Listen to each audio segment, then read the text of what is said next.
nazismo. Este ano, no Brasil, neonazistas podem ir a júri popular por assassinato. As investigações mostraram também que existem hoje no país mais de 300 células de propaganda nazista na internet. Propaganda racista. Foi essa a alegação da Justiça brasileira para proibir a publicação do livro Minha Luta, de Adolf Hitler, a obra fundamental do nazismo.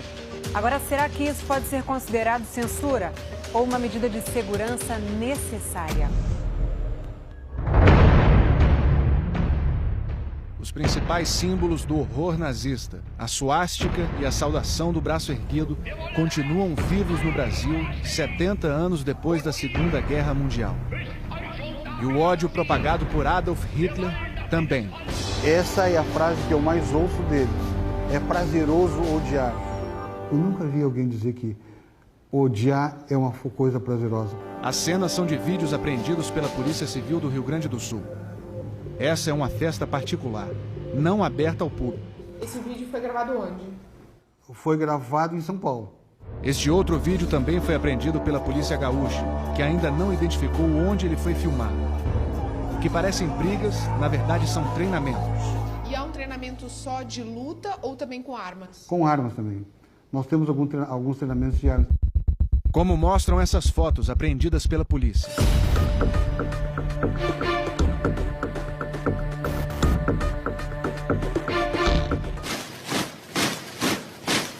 Foi por causa desse assassino, desse louco, desse Hitler aí, que ocasionou a morte da minha filha.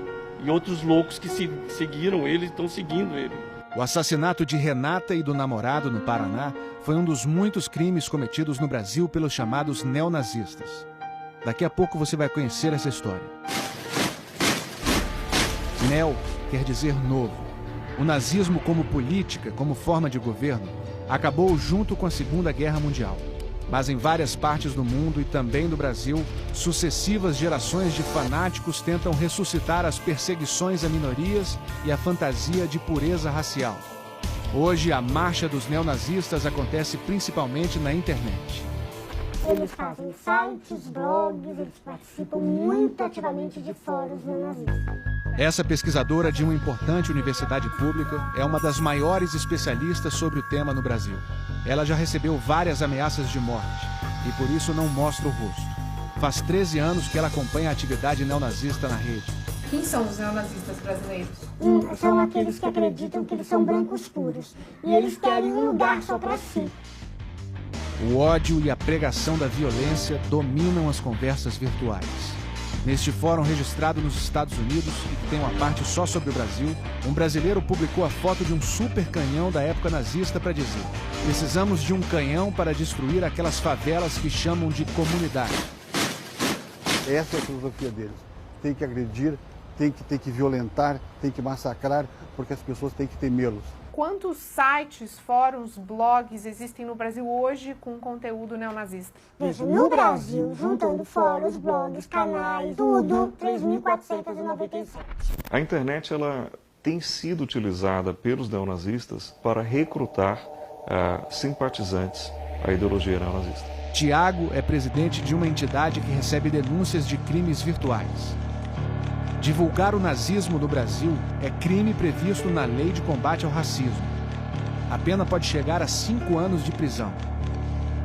No ano passado, a SaferNet recebeu 1.283 denúncias sobre 583 páginas com conteúdo nazista. Foram encaminhadas ao Ministério Público e à Polícia Federal.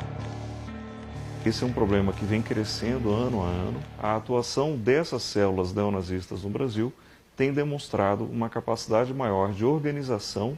Quantas pessoas no Brasil hoje leem conteúdo neonazista na internet? 180 mil pessoas. E como você chegou a esse número? Pelo número de pessoas que baixavam o material em redes de compartilhamento de arquivo e pelo tamanho dos arquivos baixados. Eu não quero dizer, Luciana, que essas 180 mil pessoas sejam neonazistas, mas elas estão lendo muito material neonazista. A doutrinação passa por esse livro, que ficou muito tempo restrito ao interesse de estudiosos e hoje está no centro de uma polêmica. Hitler escreveu Minha Luta em 1925, antes de virar ditador da Alemanha. Veja esse trecho. Em um mundo de mestiços e de negros, estariam para sempre perdidos todos os conceitos humanos do belo e do sublime. Tem um pouco de biografia, considerações sobre a Europa e a política alemã daquela época e muito ódio, principalmente aos judeus. O judeu é o maior mestre da mentira, e a mentira e a fraude são as únicas armas da sua luta. No Brasil, o livro foi publicado pela primeira vez em 1934. Depois que Hitler morreu, os direitos autorais ficaram com um estado da Alemanha, a Baviera, que desde então proibiu novas edições. Só que tanto na Alemanha quanto no Brasil, o direito autoral acaba 70 anos depois da morte do autor. Como Hitler morreu em 1945, 70 anos atrás, agora qualquer editora está livre para publicar Minha Luta. Na Alemanha já foi lançada uma edição que tem notas e comentários de historiadores. No Brasil, a Geração Editorial preparou uma edição toda comentada, ainda inédita. Pois é uma obrigação do editor, do cidadão, de contextualizar as ideias do Hitler e combatê-las dentro do próprio livro.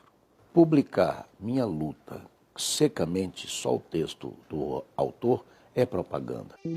Foi o que uma outra editora, a Centauro, fez.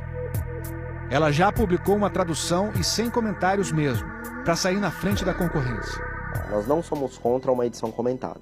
Eu só acho que ela deve ser feita por alguém altamente capacitado e neutro, né? Que não penda nem para um lado nem para o outro, que conheça extremamente também o alemão, porque senão ficaria uma edição horrível.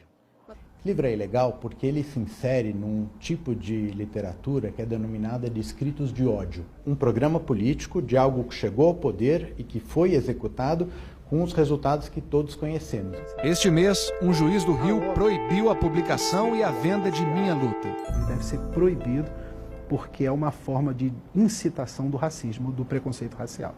Proibir um livro não é limitar a liberdade de expressão? Nesse caso concreto, não há censura. O que há é uma prevalência do princípio da dignidade da pessoa humana. Considero hoje como uma feliz determinação da sorte que Braunau Noim tenha sido destinada para o lugar do meu nascimento. Hitler começa o livro celebrando a cidade onde nasceu, na Áustria. O dia do nascimento dele, 20 de abril, até hoje é comemorado por neonazistas de todo o mundo, inclusive do Brasil. Foi o que aconteceu nesse sítio da região metropolitana de Curitiba em 2009. O organizador da festa, Bernardo Dairel, e a namorada Renata Ferreira foram assassinados por um grupo neonazista rival. Na época, a polícia ignorava a ação desses dois bandos. É um movimento oculto, tá? Estabelecido de forma extremamente sigilosa, reuniões ocorriam de forma sigilosa, com o único objetivo de tomar o poder. Quando aconteceu, nós ficamos tão surpresos, porque não imaginava, nem do Bernardo, a gente não escutava nada, muito menos dela.